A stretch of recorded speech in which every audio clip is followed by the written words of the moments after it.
वंदे मातरम। दोस्तों RP target education के YouTube channel में आप सभी का स्वागत है। आज हम लोग देखेंगे बीएड थर्ड सेमेस्टर। दोस्तों आप किसी भी यूनिवर्सिटी से बीएड कर रहे हैं और आपका बीएड थर्ड सेमेस्टर है, तो आज हम लोग पहला पेपर पहला वीडियो शुरू कर रहे हैं। तो दोस्तों आपका पहला जो पेपर होगा ये समावेशी शिक्षा होगा, इंक्लूसिव एजुकेशन। तो सबसे पहले हम लोग देखेंगे कि समावेशी शब्द होता क्या है, इंक्लूसिव एजुकेशन होता क्या है। तो दोस्तों आइए आगे हम लोग इसके बारे में विस्तृत रूप से देखते हैं कि इंक्लूसिव एजुकेशन क्या होता है। सबसे पहले यूनिट नंबर 1 यहाँ पर आप लोग देखेंगे। यूनिट नंबर 1 के अंतर्गत जो आपका ये अध्याय 1 होगा उसमें विशिष्ट शिक्षा, एकीकृत शिक्षा, उपचारात्मक एवं समावेशी शिक्षा आपको देखने के लिए मिलेगा। तो दोस्तों सबसे पहले विशिष्ट शिक्षा क्या होता है, समावेशी।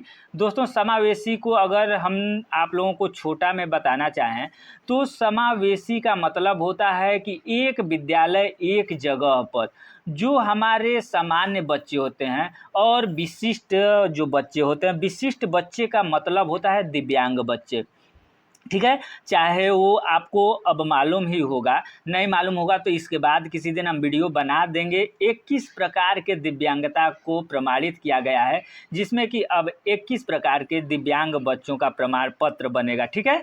तो ये 21 प्रकार के जो दिव्यांग बच्चे हैं, ये सारे के सारे दिव्यांग बच्चे सामान्य बच्चों के साथ, ठीक है, सामान्य बच्चों के साथ सामान्य विद्यालय में सामान्य टीचर के साथ जो पढ़ाई करते हैं वही समावेशी शिक्षा कहलाता है, ठीक है। अब इसमें इसके बारे में और हम लोग विस्तृत इसका परिभाषा, उद्देश्य, महत्व आदि सब हम लोग देखेंगे। लेकिन सबसे पहले जो हमारा टॉपिक ये कर रहा है कि विशिष्ट शिक्षा क्या है। तो दोस्तों विशिष्ट का मतलब अब हम आप लोगों को बता ही दिए कि जो ये विशेष आवश्यकता वाले बच्चे होते हैं, इनको जो कि मान लीजिए किसी को देखने में समस्या होती है, किसी को सुनने में समस्या होती है, तो किसी को चलने में समस्या होती है, तो किसी को मृगी है इत्यादि 21 प्रकार के जो दिव्यांगता होते हैं, किसी को मान लीजिए कि बोलने में हकलाहट है इत्यादि, जो भी सारे दिव्यांग बच्चे होते हैं वो विद्यालय में जाते हैं। जिस विद्यालय में जाते हैं विद्यालय का माहौल समावेशी शिक्षा होता है और उसमें समावेशी शिक्षा के अंतर्गत उनको विशिष्ट शिक्षा का अर्थ यानी विशिष्ट शिक्षा दी जाती है। तो विशेष शिक्षा क्या होती है, तो दोस्तों आपको यहाँ हम बताना चाहेंगे कि जैसे आप लोग बीएड कर रहे हैं, तो आप बीएड कर रहे हैं तो आपका एक सामान्य बीएड होता है, आप नाम हो सकता है सुने होंगे। तो आप जो ये बीएड कर रहे हैं ये सामान्य बीएड होता है और एक स्पेशल बीएड होता है, ठीक है। आप स्पेशल बीएड का हो सकता है कि नाम सुने होंगे, नहीं सुने होंगे। तो जो स्पेशल बीएड और स्पेशल डीएड होता है ये दिव्यांग बच्चों के, जो मान लीजिए कि HI होता है, हियरिंग इम्पेयर्ड, जो बच्चे सुन बोल नहीं सकते हैं, उनके लिए जो कोर्स होता है वो HI होता है। और VI होता है, जैसे मान लीजिए कि जो बच्चे देख नहीं सकते हैं उनको विजुअल इम्पेयर्ड बोलते हैं, इनके लिए अलग कोर्स होता है और ये ब्रेल लिपि में पढ़ते हैं, ठीक है। और जो मानसिक मंद बच्चे होते हैं उनको MR बोलते हैं, मेंटल रिटार्डेशन या इंटेलेक्चुअल डिसेबिलिटी अब बोला जा रहा है, इनको ID बोला जा रहा है अब, ठीक है। तो ये सारे दिव्यांगता के प्रकार हैं। आपको हम दिव्यांगता के जितने प्रकार हैं इन पर आपको विस्तृत रूप से हम बताएंगे। लेकिन इन सारे दिव्यांग बच्चों को पढ़ाने के लिए जो शिक्षा का प्रयोग किया जाता है वही शिक्षा विशिष्ट शिक्षा होता है, ठीक है। अब यहाँ पर देखिए कि साधारण शब्दों में विशिष्ट शिक्षा के अभिप्राय उस शिक्षा से है जो विशिष्ट बालकों को दिया जाता है। विशिष्ट बालक कौन हो गए, जो दिव्यांग बच्चे। अभी हम आप लोगों को 21 प्रकार के दिव्यांगता के बारे में आपको हम बता रहे हैं, तो वही 21 प्रकार के जो दिव्यांग, विकलांग, देखिए सॉरी आप लोग, चूंकि विकलांग हम लोग पहले बोलते थे, लेकिन अगर आप विकलांग का बोलते हैं तो ये बहुत गलत होगा, क्योंकि जो अधिकार इन लोगों को अधिकार मिला है, एक्ट बना है, उसमें आप इन लोगों को विकलांग नहीं कह सकते। इनको क्या कहना है, तो इनको अब दिव्यांग कहना है, ठीक है, दिव्यांग। तो ये दिव्यांग जो बच्चे होते हैं वही ये विशिष्ट बच्चे होते हैं, ठीक है।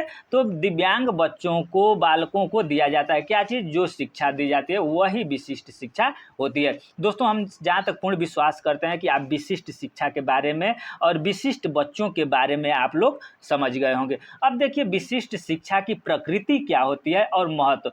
तो ये विशिष्ट शिक्षा होती है, तो विशिष्ट शिक्षा विशेष बच्चों को आवश्यकताओं की पूर्ति कराने में सहायता करती है, चाहे वह बच्चा प्रतिभाशाली प्रतिभाशाली हो या पिछड़ा बच्चा हो, ठीक है।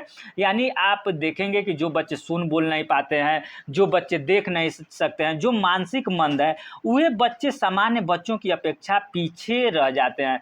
तो उनकी जो शिक्षा होती है वो सामान्य विद्यालय में जो हम लोग शिक्षा देते हैं वो विशिष्ट शिक्षा की प्रकृति के अंतर्गत आता है। विशिष्ट शिक्षा विशिष्ट बच्चों को समाज के साथ समायोजन में सहायता करती है। विशिष्ट शिक्षा की प्रकृति विकासात्मक और विशिष्ट शिक्षा विशिष्ट बालकों को आत्मनिर्भर बनाती है तथा आत्मविश्वास का संचार करती है, ठीक है।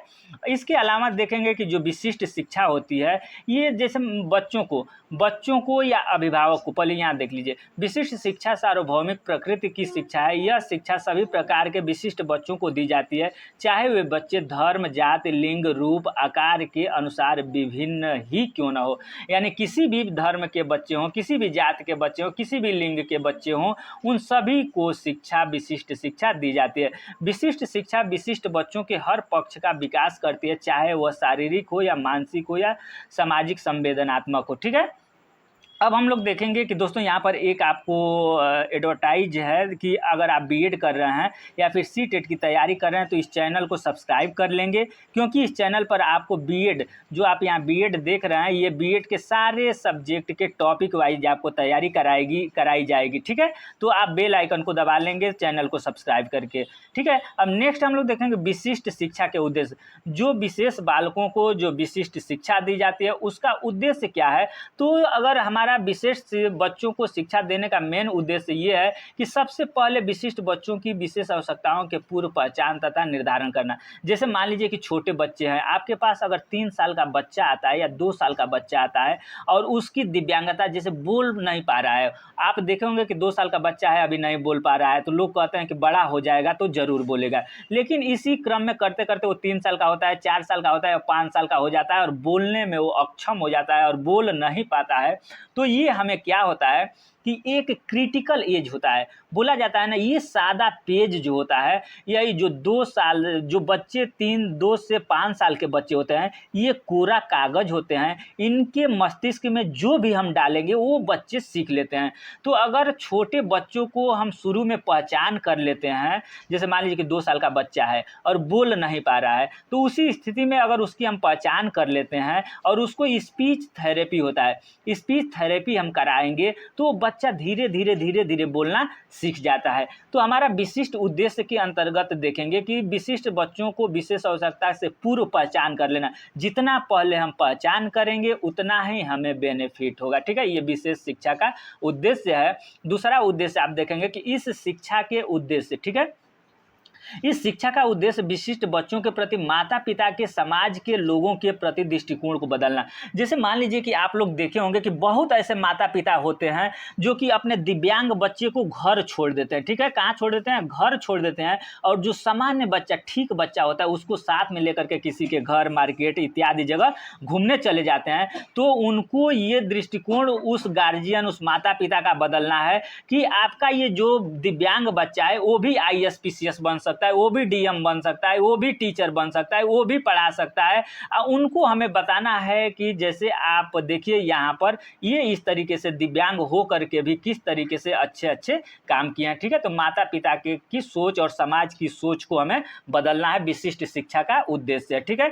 उसके बाद विशिष्ट शिक्षा का उद्देश्य है कि शारीरिक दोष की दशा में इससे पहले कि वे गंभीर स्थिति को प्राप्त हो उसकी रोकथाम के लिए। जैसे मान लीजिए कि विशिष्ट शिक्षा के अंतर्गत अगर देखें तो हम लोग जो उसका रोग है, मान लीजिए कि देख नहीं पा रहा है, कोई लड़का है देख नहीं पा रहा है, तो हम जल्द से जल्द पहचान करके, हो सकता है कि उसकी कुछ रोशनी बची हो तो उसका हम इलाज करा दें, चश्मा दे दें इत्यादि, जो भी अगर कुछ कर दें तो शायद उसकी रोशनी बच जाए। सुनने में जो बच्चा दिव्यांग है, नहीं सुन पा रहा है, शायद उसको जांच करके और उसको उचित हम हियरिंग एड दे दें, जो कान की मशीन होती है वो हम लगवा दें, तो वो बच्चा सुनने की क्षमता है वो बच जाए, ठीक है।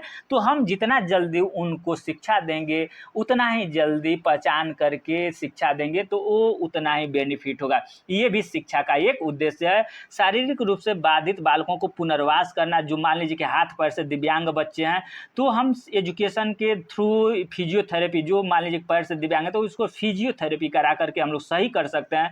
यह शिक्षा विशिष्ट बच्चों को प्रेरणा प्रदान करती है ताकि वह भी अपने जीवन को उद्देश्य को प्राप्त कर सके। यानी उन बच्चों, जो दिव्यांग बच्चे हैं, वो भी अब, पहले तो उन लोगों को समाज में कटे पीटे छोड़ दिया जाता था, बच्चे घूमते रहते थे, लेकिन आज के युग में आप लोग खुद देखे होंगे कि आपके अगर घर के अगल बगल में जो दिव्यांग बच्चे हैं उनके लिए भी टीचर आते हैं, उनको स्कूल में हर एक सारी सुविधा दी जाती है, अनेक प्रकार के कृत्रिम अंग दिया है, जैसे किसी का हाथ पैर कटा है तो कृत्रिम अंग उसको दे दिया जाता है, कान की मशीन दे दी जाती है, तो इत्यादि सारे सरकार के द्वारा विभिन्न प्रकार के बहुत सारे योजनाएं चलाई जाती हैं। तो दोस्तों ये अभी हम लोग देखें विशिष्ट शिक्षा, ठीक है।